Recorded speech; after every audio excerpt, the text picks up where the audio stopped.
Hi, welcome to Undead Yarn. My name is Heidi. This is episode 17, take 3. I don't know what's wrong with my camera. I'm hoping it's recording. At least the numbers are scrolling on the bottom, so this time I think it's recording. You already know my name. You can find me on Ravelry and Plurk as Knitty Girl, and on YouTube, Instagram, and Twitter as Knitty Girl 1. Let me go ahead and talk to you about my works in progress. I know it's been a while. I talked about that on the last podcast, or not the last podcast, the last time I recorded, or supposedly recorded. Anyway, I'll go ahead and start with this. I didn't work on this very much, but this is the worsted weight sock that I've been working on. Oh, the color, look at that. The colors are showing up much better now.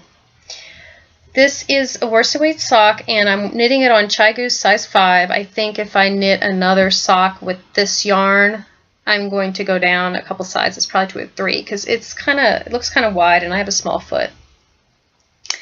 But the yarn is from Hobby Lobby. It's called I Love This Wool, and it's 90% wool and I believe 10% polyamide. And the reason I picked it is because there was a little bit of nylon, and I talked about that in the last episode. I don't remember what the colorway is. Let's see if I actually have the... Yes, I do.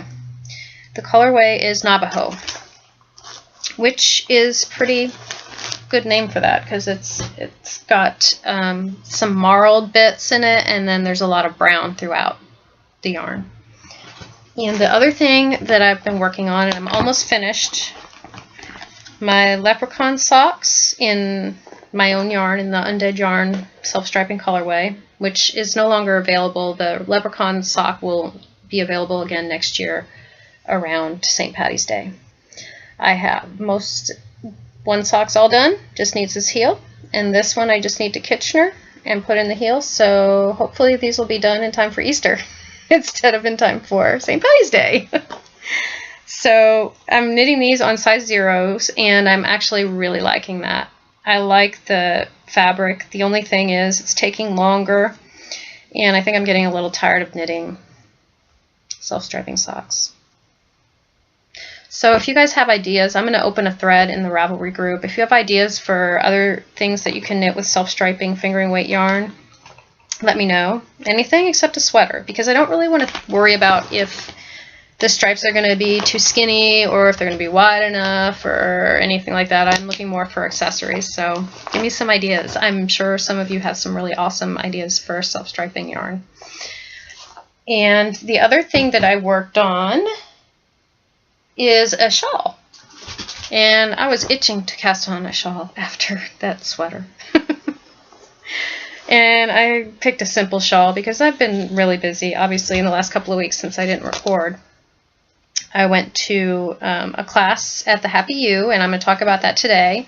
And I also went to DFW Fiber Fest, and then I went to Stitches South, so I have a lot to talk about, but I think I'm going to save DFW Fiber Fest and Stitches South for other episodes because I don't want this episode to go too long.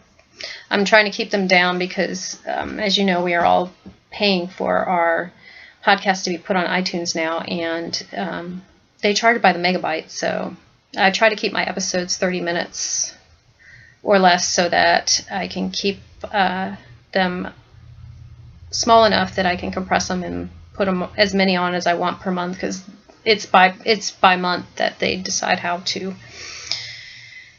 figure out how much space you get. So anyway, this is called, I think, Aise. I'm not sure. It's A-I-S-E with an X on the U on the E at the end, and it's by the Espis Tricot group. I'm not sure if they're a pattern group or if they're a yarn group, but they have a lot of patterns and they don't put the specific designer down in the pattern. Here is what I've done so far, and I don't think I'm giving anything away because it's a free pattern. You basically knit eyelet rows and then 8 inches of stockinette, and then another eyelet row, and then 8 inches of stockinette. And on the edges there's also there's a little patterning going on the edge too. but that's probably hard to see because I know it's rolling. And this is I'm knitting it in lace weight yarn, and these are also Chigus, I believe, and this is a size 6. I love how they put the name or the number on the needle so I know what I'm using. I really love these cables, and I love Chigus. I really like them. Anyway, I'm knitting this with Twisted Sisters yarn, and it's in the Zazu hand paint, and it's a lace, and it's extra fine merino wool, and as you can see they have an elaborate name for it, hand paint number 14. It's kind of self-striping. I like the way that it looks.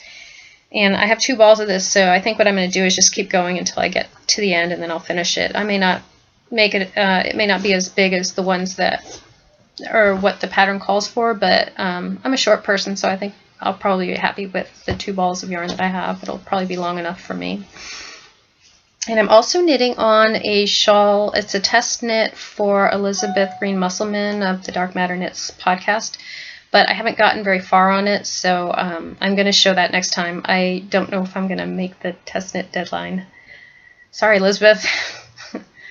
But I will finish the shawl because I like the pattern, so we'll see. Maybe I will finish it on time. I still have a week or 2 to get it done, so we'll see. I'll show that next time, though.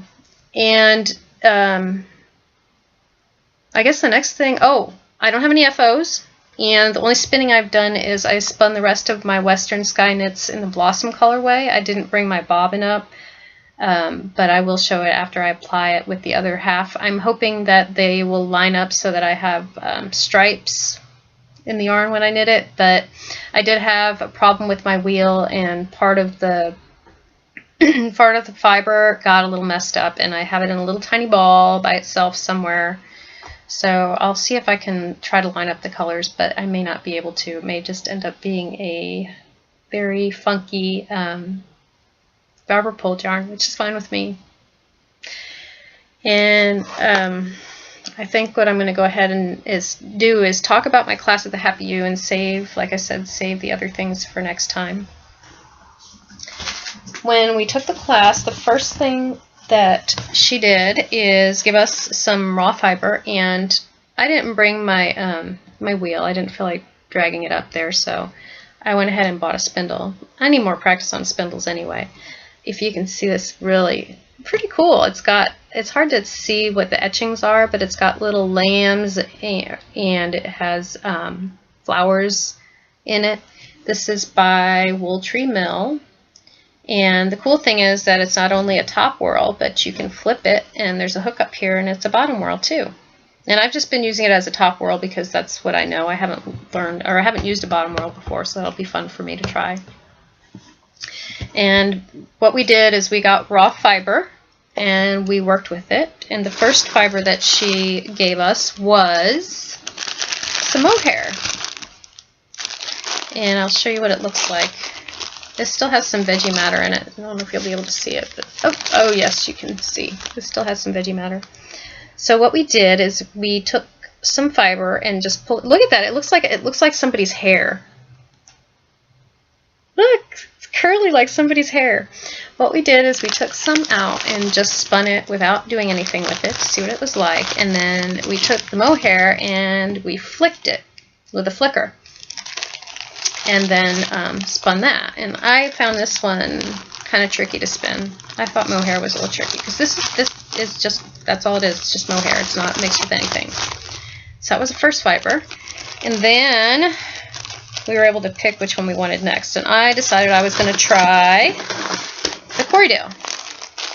And this Corriedale had, some people got just gray, and some of them got the parts that had other colors in it. Mine is mostly gray, but it's got like some darker and lighter sections. I don't think I really have a brown section in here now. As you can see, this one is also has some curly bits in it. And this one, I used the carders. You know, tried to spin it like this, and then I used a carder. I carded it, and I enjoyed doing that. I liked using the carders.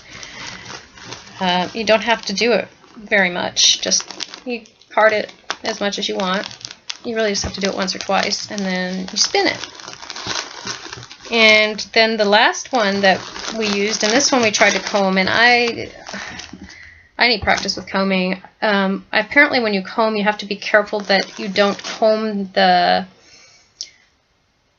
fiber that you're combing. You don't want it to catch back onto the comb that you're using, because then it will flip the fibers around, and then you're trying to go through 2 layers of fiber, and that's what I was doing, and I was having a really hard time. They're like, you're doing something wrong if that's happening. So I would need more practice with combing. I would probably, if I was going to buy something, I'd probably consider a card, maybe carding or flicking, because I found it easier.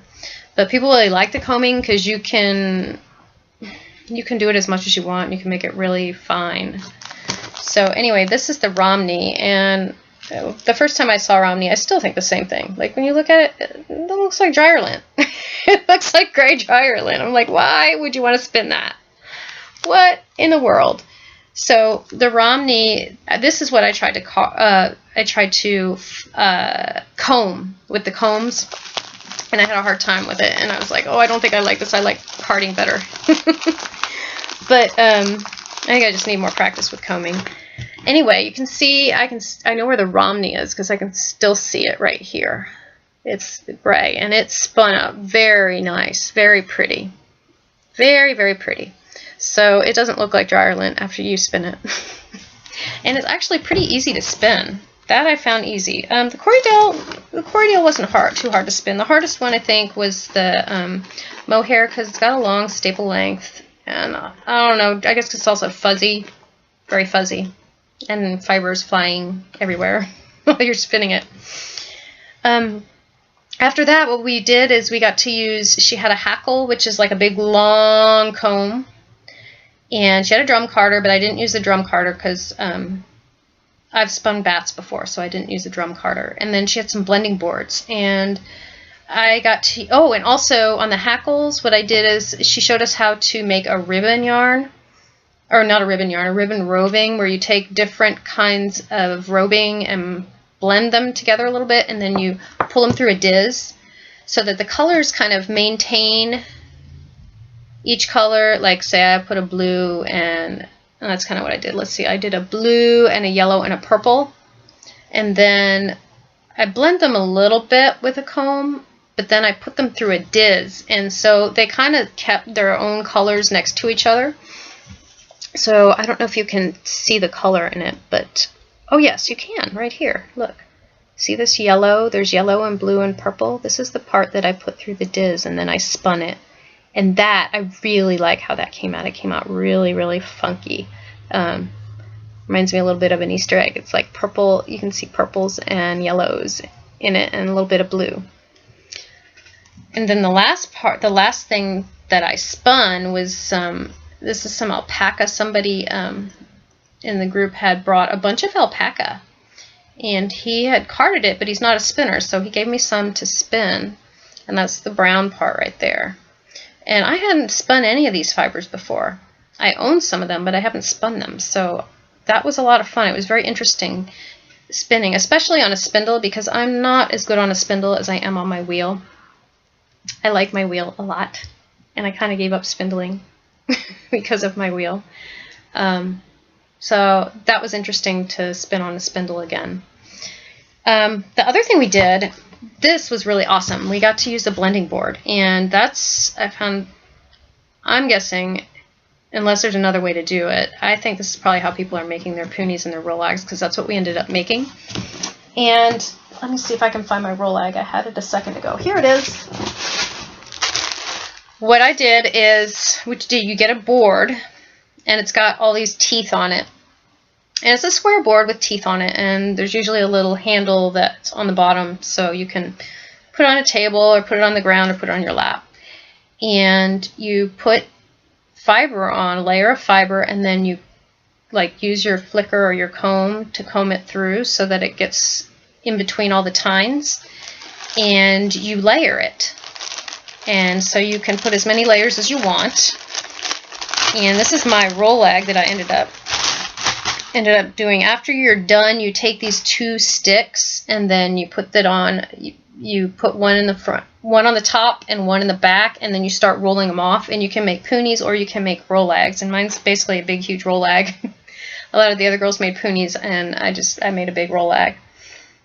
And I put all kinds of fibers in here, and my favorite was putting in they had some sari silk that was really, really bright, and I love bright colors, so see that pop of pink, hot pink in there? That's some silk.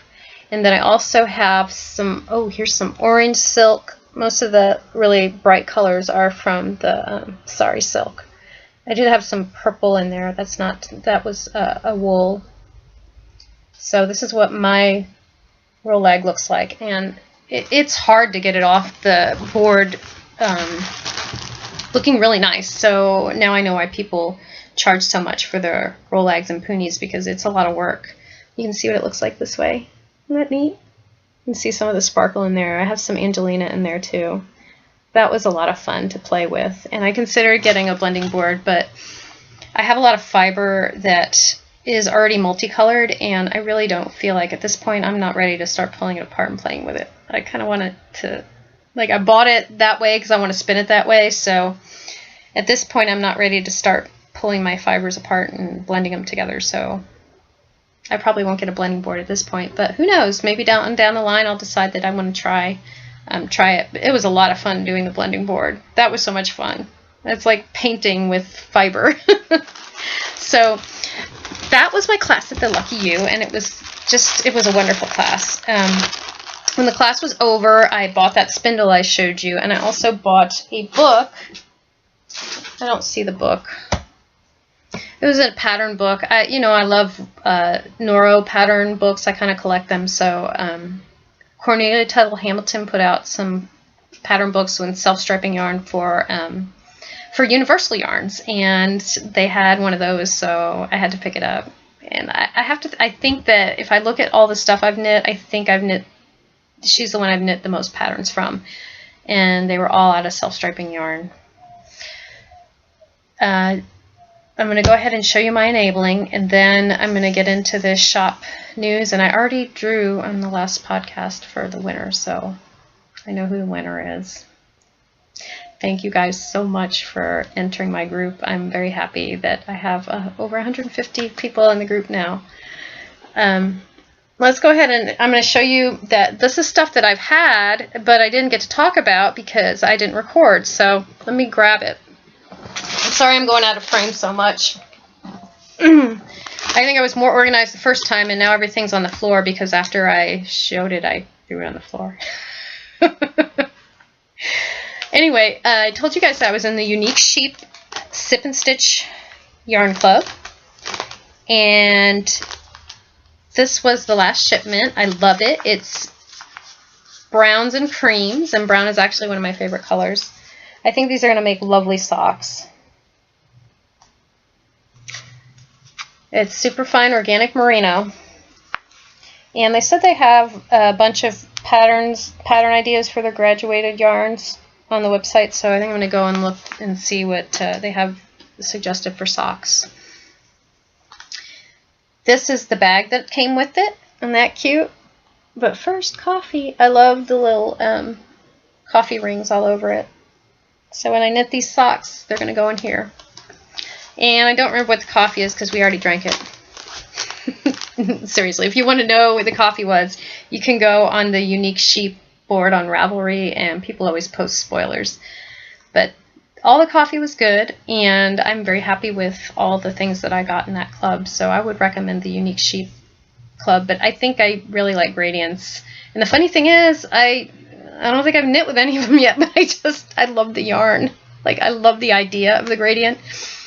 So I've actually started looking at gradient patterns because I do want to knit. I started knitting one with my gradient rainbow yarn, but I messed it up, so I ripped it out. So I think I'll be knitting with some more gradient yarn in the future.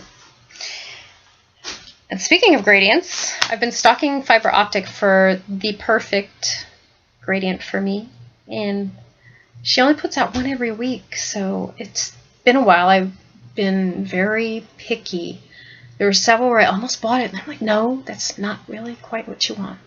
So finally the perfect one came along, and I love that it's merino and silk, so I'm sure it's going to be wonderful to spin. This is the Tangerine Ultraviolet Gradient, and I'm not going to open it up. I don't want to undo everything, but you can see it goes from a yellow to an orange to a red and then to a purple, and they're all very bright colors. Well, the red is kind of muted, but it's pretty bright. Just the way I like it.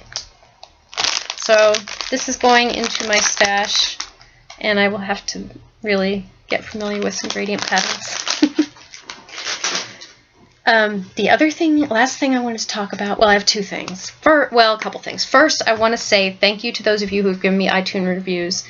It's very hard these days to get your podcast out there and known because there's so many of them, and every time I turn around, there's a bunch more. So if you're watching me, I really would appreciate if you could go and give me a star rating. If you have time, I'd love it if you could give me a review, but a star rating would help because that's one way that we get people can find our podcasts. I know the way that most people find our podcasts is through other people mentioning it, but unless one of the big podcasts actually finds your podcast and mentions it, I think, other than that, I think it's very hard to get your podcast known unless you're already a kind of a known person before you start your podcast. So I'd really appreciate it if you guys can give me some reviews. And I'm so happy that I have 150 people in my group now. That's wonderful. I do have 2 new colors to show you, and then I'm going to tell you who our prize winner is. My first colorway is called Phoenix, and that looks really pretty awesome. That's pretty much what it looks like. It's yellow, and it's got some orange in it, and dark red, and almost red even goes into a purple, so there's several colors in it. You can see. There we go. The light is much better today, isn't it? It's showing up the colors much better. And this one's called Phoenix. And then my other colorway is Dexter-inspired colorway. This one I've been excited to show you guys. It's called Blood Spatters. You can see it's like a big chunk of red. And then the spatters are all over. And I think this would make some really, really fun socks. Or a fun accessory. I wonder, like, a Katniss cowl maybe? I don't know. I think it would be really fun to see it knit in different patterns. And this one's called Blood Spatters. And they're both on the Vampire base, which is 80% superwash merino and 20% nylon. And the last thing I want to do is tell you guys who the winner is. The winner gets to pick a color from my shop. And let me go ahead and pull up her name again. I know her name was Lisa. And let me tell you what her Ravelry ID is. It was, her ID was some numbers. Uh-oh, did I lose it? Looks like I lost Ravelry. I'm going to have to look her up again. Her name was Lisa, and she's from Texas. So let me go ahead and look up what her Ravelry name is. If it doesn't come up quickly, because my internet is slow right now, I will go ahead and make sure I ear burn her after I figure out how to ear burn. But what I'm going to do, I'm going to have to stop now because I hear my husband outside, and I'm going to say, get busy knitting or get busy dying. Bye, y'all.